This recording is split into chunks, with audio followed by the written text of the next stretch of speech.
E adesso il primo servizio di oggi.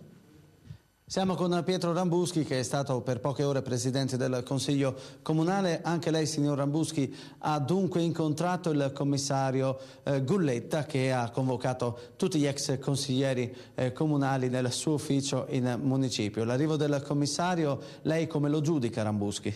È estremamente positivo, è ciò che noi del centrodestra volevamo, ci siamo riusciti, abbiamo dimostrato ancora una volta la nostra compattezza che sicuramente gli elettori nel mese di marzo terranno presente, con il risultato che ovviamente non può che essere favorevole a noi.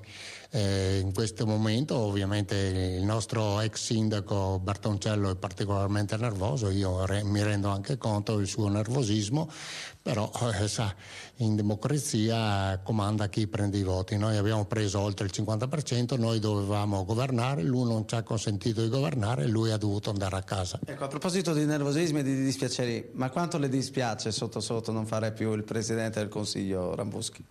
Sicuramente era un'esperienza che, anche se per poche ore, però ho svolto, penso, anche in un modo discreto se non altro, ed era anche piacevole, cosa che avrei fatto sicuramente per qualche anno, però visto e considerato che... Sempre la possibilità, dice lei? Sì, noi rimandiamo a marzo il tutto, ecco. Sì, e lei ripeterebbe quella frase che appare anche su diversi siti: se non ci trovate qui nella sede di Forza Italia in Piazza della Repubblica non vi preoccupate, ci siamo trasferiti nel Palazzo di Fronte? La ripeterebbe anche a marzo? Più che a frase, ci sono già 2 manifesti che ho scritto di mio pugno, ci siamo trasferiti sul Palazzo di Fronte. I comuni del Veneto hanno 3 anni di tempo per dotarsi di